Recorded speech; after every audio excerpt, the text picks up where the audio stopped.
ఒకరు నచ్చారని నీ బలహీనతలు విప్పి చెప్పకు. ఏదో ఒకరోజు వాటితో నిన్ను తప్పక ఆడేసుకుంటారు.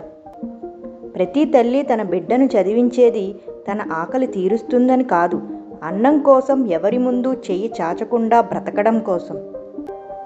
ఇప్పటి కాలంలో మనిషి మరో మనిషితో మాట్లాడడానికి రెండే కారణాలు. ఒకటి అవసరం, రెండు టైంపాస్. అంటూ ఓ లక్ష్యం ఏర్పరచుకోకపోతే ఎవరో ఒకరు తమ లక్ష్యం కోసం నిన్ను వాడుకుంటారు. మనం రాసే అక్షరాలు తప్పైతే వాటిని సరిదిద్దుకోవడం సులభమే, కానీ మనం నడిచే మార్గం తప్పైతే తిరిగి సరిదిద్దుకోవడం అంత సులభం కాదు. ఏకాంతాన్ని ఇష్టపడు, అది నీ ఒంటరితనాన్ని దూరం చేస్తుంది. కాలంతో స్నేహం చేయి, ప్రతి క్షణం నీకు తోడుగా ఉంటుంది. నీ జీవిత పయనానికి గమ్యం చూపిస్తుంది. నీ కన్నీటికి ధైర్యం చెప్పు, కష్టం కూడా నీకు దాసోహం అవుతుంది. బద్ధకస్తుడికి చాలా ఇష్టమైన ఒకే ఒక పదం రేపు. జ్ఞాపకాలు ఎప్పుడూ చాలా ప్రత్యేకం. కొన్ని గుర్తుకు తెచ్చుకుని నవ్వుతాం, కొన్ని గుర్తుకు తెచ్చుకుని ఏడుస్తాం. డబ్బు అనే రంగు కాగితాల మాటున మాయమవుతున్న మరకలు ఎన్నో, ఎదిరించలేక మోగబోతున్న గొంతుకలు ఎన్నో. నేడు అవసరం లేనివి కొంటే రేపు అవసరం ఉన్నవి అమ్ముకోవాల్సి వస్తుంది.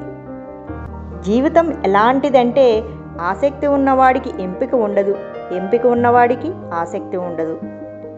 ఎవరి కోసమో ఎగబడకు, ఎగబడి దిగజారకు, హద్దుల్లో ఉండు, ఆనందంగా ఉండు. డబ్బుని ఎంత నలిపినా దాని వాల్యూ ఏమాత్రం తగ్గదు. అలాగే మన వ్యక్తిత్వం బాగుంటే ఎవరు ఎన్ని నిందలు వేసినా మన విలువ అలాగే ఉంటుంది. నీ కుటుంబం నీ బాధ్యతే, కానీ నీకు ఒక జీవితం ఉంది. అది పోతే తిరిగి మళ్ళీ రాదు.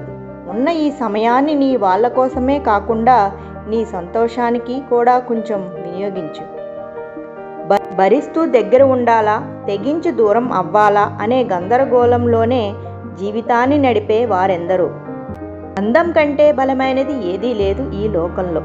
కానీ విచిత్రం ఏమిటంటే మనిషిని బలహీనపరిచేది కూడా ఈ బంధమే. అది ఎలాంటి బంధమైనా సరే. నాయకత్వం అనేది బలాన్ని బట్టి నిర్ణయిస్తే అడవిని ఏనుగు పాలించేది సింహం కాదు. ఎవడికంటేనో నువ్వు గొప్పగా ఉండాలి అనుకోకు. ఇప్పుడు బాగుంటే చాలు అనుకో. ఎందుకంటే ఆశ పుట్టినంత తొందరగా అవకాశం పుట్టదు. జీవితం చాలా కష్టమైన పరీక్ష. దారిలో చాలామంది విఫలం చెందడానికి కారణం ప్రతి ఒక్కరి ప్రశ్నాపత్రం వేరని గ్రహించలేకపోవడమే.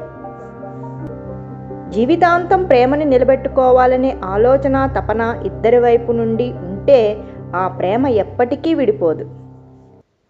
ఆడుకోవడానికి లోకంలో 1,00,000 ఆటలున్నా మనుషులు ఆడుకునేది మాత్రం మనసుతో మరియు ఇంకొకరి ఫీలింగ్స్తోనే.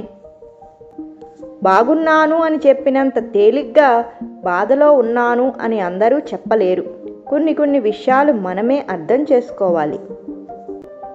Thank you for watching. నా ఛానల్ని ఫస్ట్ టైం కనుక చూస్తున్నట్లయితే వెంటనే సబ్స్క్రైబ్ చేసుకోండి, ఆల్ ప్రెస్ చేసుకు పెట్టుకోండి. ఎందుకంటే నేను పెట్టే ప్రతి వీడియోని మిస్ కాకుండా చూడొచ్చు. ఈ వీడియో కనుక నచ్చినట్లయితే లైక్ చేయండి, షేర్ చేయండి అండ్ కమెంట్ చేయండి.